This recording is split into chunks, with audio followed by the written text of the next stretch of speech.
Hi mga mi! Magandang araw and welcome! So for today's video, ayan nga po, nandito po kami sa train station. Specifically dito po sa Olympic Park, Sydney, Australia. So tayo pupunta sa stadium ng Sydney para mag-attend ng Easter show. Ito po is naganap pa last year.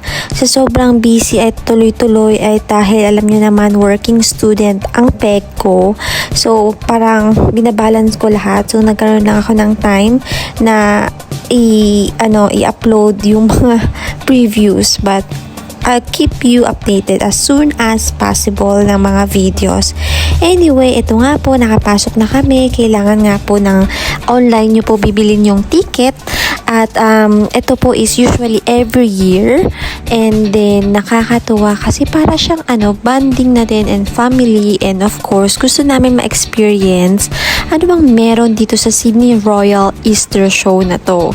So ito ay isang stadium nga dito sa Sydney, at ito kailangan po natin kumuha ng show map para hindi tayo maligaw at para kung ano yung lugar kung saan natin gusto puntahan, kasi napakalaki po talaga nito, sobra-sobra. So I think morning or hapon po kami dumating that time, at ito na nga, nandito na po kami sa loob.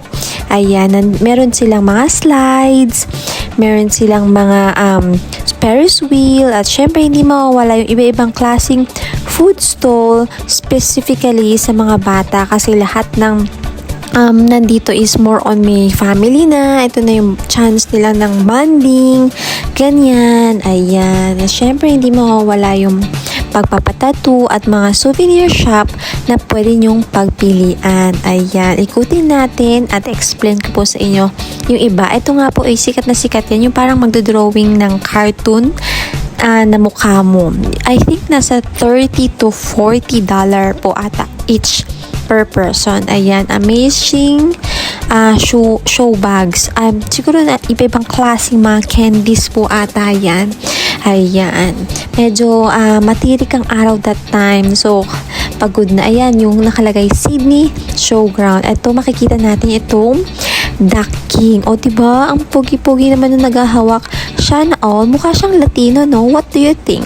Ayan, tara at tawagin natin. So ito po ay may duck show po sila. So inaalaw niya po ang magpahawak sa mga guests o sa mga audience. Ayan. Op. O diba? Alam nyo ba kung saan ako nakafocus? Alam nyo na. Anyway, ayan, nahawakan ka ng few seconds at ayan. O diba? Ayan, mamaya-maya ay meron silang parang duck show, pero hindi ko na po nahintay at umikot-ikot na po kami. Ito naman yung kanilang garden, which is nakaka-amaze kasi mapapawaw ka na lang. I think binibenta pa din po nila yan, hindi lang naman display. At makikita natin ang napaka-good vibes na sunflower. Uhu! A new day is a new beginning. Ayan, ikutin natin. Pasensya na nga po pala at naka-portrait pa. Hindi pa ako masyado marunong yan last year mag-video. Hopefully, every day is a learning process. So, just bear with me. Anyway, nandito tayo sa loob at makikita natin yung iba-ibang klaseng art craft, which is amazing. Ayan. Parang gawa siya sa ewan ko, basta art craft at mga gulay-gulay, fruits and vegetable. Mamaya din makikita natin ang mga seeds na pwede nyong bilhin. Ayan, andito na tayo. Ayan. Medyo, I think, cheaper siya kesa doon sa original na price, kasi I think more on sila supplier or like that. At once a year lang naman nila ginaganap. Kayo po, ano pong favorite niyong itanim? Comment down below!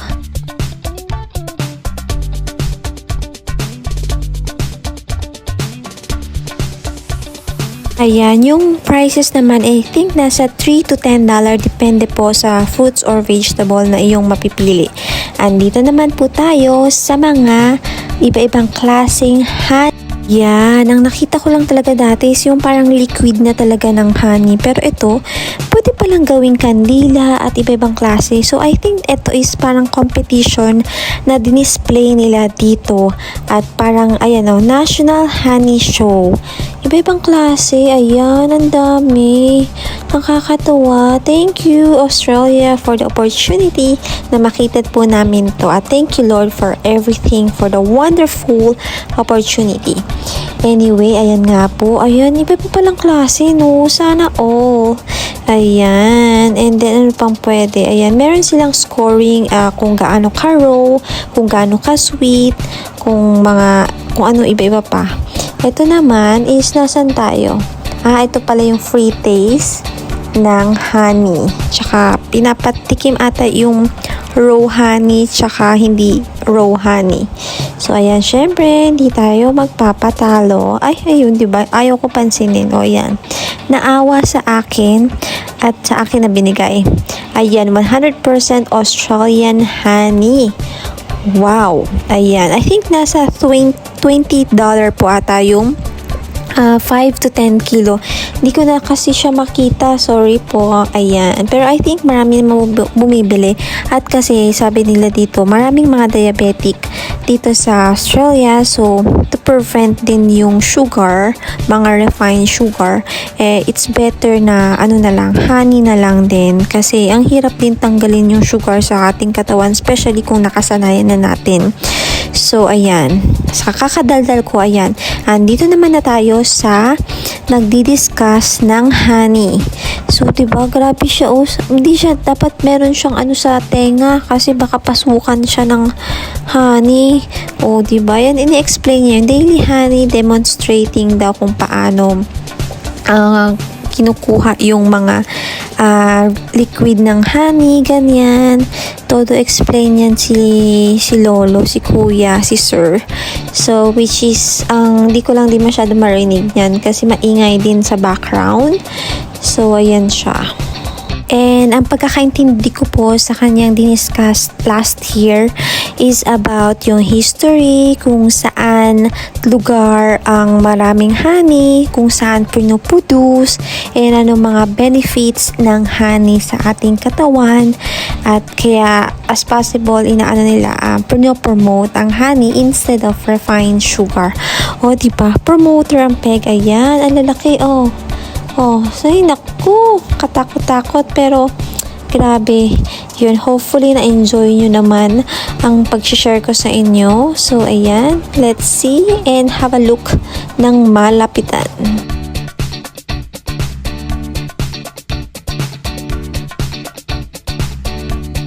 And ayun nga, I think diniscuss din niya po is about yung queen bee, yung pinakamalaking queen na size, yun yung tinatawag nilang queen. Hindi ko lang alam kung nasan dyan kasi nakakaduling. Pero I think may palatandaan. Yung pinakamalaki daw talaga na bee, yun yung queen. Ayan, let's go. Look forward and keep going kasi napakalaki nitong lugar na to. Ito naman is more on art. Yung mga beads. Ayan, na talagang sinishare nila yung mga competition, kung sino yung mga nanalo at hindi pa patalo ang henna area. Ayan, henna it takes siguro 2 to 3 weeks lang then matatanggal niya. Ito naman yung rose pavilion. Ang daming pavilion nito. Sus mio, pagpasensya nyo na. Ito, home catering. Ayan, ito naman pwedeng tayong mga shower power robot. Diba? Sobrang techy na, wala nang walis-walis. Siyempre, meron carnival gelato. Grabe yung ice cream nila. Andun sa mismong parang cube sa loob. Ayan. I think nag-order kami yan. I can't remember na. Anyway, enjoy lang natin. Ayan, daming tao kasi nga summer. Dito po pala sa Australia, usong-uso. Gustong-gusto nila ang ice cream.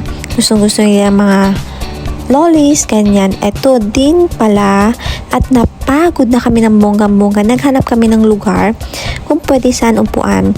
So, ditong area na to is parang tinatawag nilang food court. Anyway, keep forward. Ang bilis na. Ito naman yung parade ng mga animals, different animals. Ang unang nag-parade is ang alpaca, which is amazing. Ganito pala ang show ng Easter show dito sa Sydney, Australia, kasi talagang first time namin, pati kabayo, pati horses, kalabaw, talagang may show. Ayun, yun nga lang wala masyadong nanonood kasi sobrang init. Siguro nasa around 30 to 40 degrees Celsius po ang weather niyan. Kaya tingnan nyo, nandito lang kami sa likod kasi grabe po mangitim dito sa Australian. Useless yung sunscreen mo kasi grabe, mas mataas pa sa temperature ng katawan. Ang init ang andito, kaya mapapaano ka na lang. Ayan. Pero syempre, hindi kami huli para i-document po at i-share po sa inyo itong aming nakita kasi we only live once, so it's just a memory and it should be treasured somehow. Let's watch!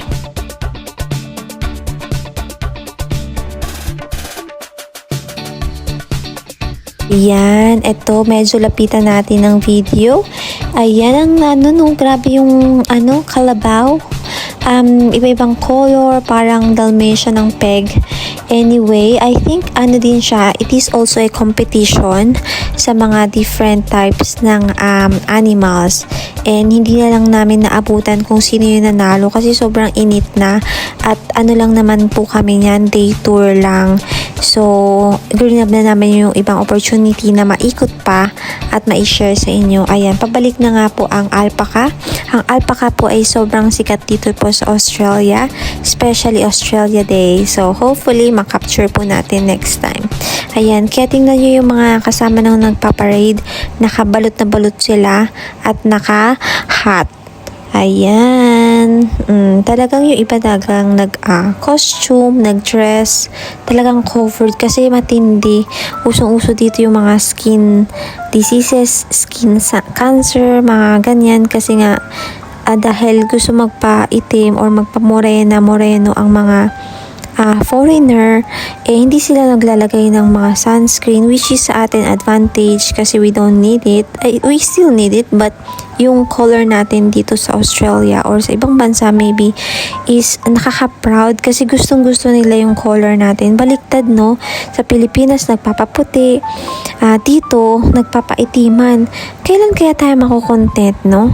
Anyway, ayan. Char ko lang kayo. Ayan, iba-iba na po ang mga ikot-ikot. Ayan, kung makikita po natin, ayan, meron pa yung mga animal na yung horse, nakakatuwa, diba? Nakabalot siya ng color pink. Siguro lahat po ito is may-ari niyan or maybe other stuff din or meron silang farm or whatever. Ayan ang purpose niyan. Ayan, with choppy internet. Ayan, ang cute. Ito po pala yung pinakagusto kong nakita dahil grabe balot na balot ang kanilang mga animal. Ayan, with color coding pa, which is nakakatuwa, and meron kayo makikita na mga bata na nagtutagihila, which is a good experience and memorable for them. At to capture this moment is wow. Ayan, ganyan kami kalayo at syempre nagutom na ang peg, napabili na po tayo. Ay, hindi pala napabili. Nandito na po pala tayo sa cat show naman. So, sa dami nito, yan. Grabe pala. Ngayon lang din ako nakakita nitong kalaking cat na parang kamukha niya ang aso. Ayan, ito ata yung nanalo. So, pinagpipilian nila yung top 5. Hindi ko na po yan maintindihan kasi maingay na. Pero ayan, gusto kong hawakan pero baka yun ako. Ilan mo yung kalmutin. Pero siya, no? Grabe. Parang aso. Ang ganda-ganda. Ewan ko kung babae yan or lalaki. Pero ang balbon niya na parang Persian or whatever. Comment down below kung alam niyo po kung anong klaseng pusa po ito. Ayan, meron pang iba. Ayan, check nila yung size. Yung parang ini-scorean nila. Ayan, ganun pala ang cat show, diba? O yung mga nandun sa kabila is yung mga kurado, I think so. Kasi ayan ang pinapaano niya. Syempre hindi naman yan maglalakad o hindi katulad ng mga aso na mag-race. Lang, ganyan siguro ng scoring. Ayun. Ayan, next station is the Showbag Pavilion. Ayan, daming tao dito, no? Kasi andito pala yung mga showbag ng mga bata. Kaya tuwa mga bata. Ito yung mga paborito natin, mga nerds, mga caramel koala, mga Cadbury, Freddo, at iba-ibang klaseng chocolate at candies. Lolis pala tawag dito ang mga candies. Ayan, mega showbags. O, diba? Mapapawaw ka na lang. Good luck sa ating sugar. Pero syempre dahil family day, syempre hindi pa palagpas ng mga parents na bigyan ng pagkakataon ng kanilang mga anak na bigyan itong or bilhan ng showbags. It's a good experience din kasi pala. Kasi kaya ayan, bibili mo yung Barbie. Ang sa loob niyan either Barbie or mamimili ka naman. Meron dun sa taas, nandun sa stall or nandun sa pader or sa wall kung ano ang laman nung showbag na pipiliin mo. Ayan, ito na pala yung time na nagutom na kami. Ito, kumain kami ng cinnabon. Good luck sa sugar. Ito naman yung mga different types ng chocolates. Ayan, makikita po natin kung anong klaseng chocolates ang gusto niyo dun sa showbag. Kaya pala tinawag na showbag. Iba-ibang klaseng mga pagkain talaga ng mga nakakataba at good luck sa ating diabetes at ating sugar. Anyway, hindi mawawala ang basura. Napaka-organize sila dito. So, as soon talaga na may basura anytime, anywhere, hindi po pwedeng wala. Sa gitna, sa gilid, everywhere. Ganun sila ka-organize. Ito naman is, syempre, showbag din siya, pero mga more on beach or more on mga utilities or kung ano yung mga gamit pang summer, yung every essentials natin. Ayan, medyo mahaba din yung pila kasi for adulthood naman. Yun, kaya tinawag na showbag pavilion. Oh, diba? Grabe, sana all. Oh, tingnan yung bata. Oh, napaka-spoiled. Anyway, hindi na siguro lang for her. Ito naman, nandito na tayo sa labas. At napagod kami yan. At umupo naman kami. At ito ay aming nakita. Ito ang aming napansin. Ay, grabe. Hindi ko na kayang magsakay ng ganyan. Dati nasasakyan ko yung parang nandun sa Iki ba yun? Sa Laguna. Ngayon, parang hindi ko na carry. Kaya ko na lang manonood at mag-video at i-share sa inyo. Yun lang. Hindi ko na kaya i-challenge. At syempre, sa harap namin nandito yung water station at hugasan. 2-in-1 na. O, diba? Ito ang ganda nito. Oh, ready. Ayan, ang Ferris wheel, of course. Ayan, itsura nila. Yan, daming tao at sulit naman. I think hanggang gabi po yan. So, I think anong oras kami umuwi niyan? Medyo late na din po ata. In-explore lang namin ang bonggang-bongga at i-share po sa inyo ang mga aming na-experience. So, hopefully, nag-enjoy naman po kayong lahat. Ayan, let's watch and see. Ayan na nga po, padilim na. At ito pa din yung mga palaro. Medyo mahal din kasi siguro $2 o $5. Kung ayaw nyo gumastos, wag nyo na i-convert. Pag lang tayo, window shopping. Ayan, ginabi na. Ayan ang Ferris wheel. Ayan, maganda pa din naman at pauwi na. Goodbye and see you next time. Yun na yun. So, that's all, mommy. Thank you all for watching and God bless everyone. Bye!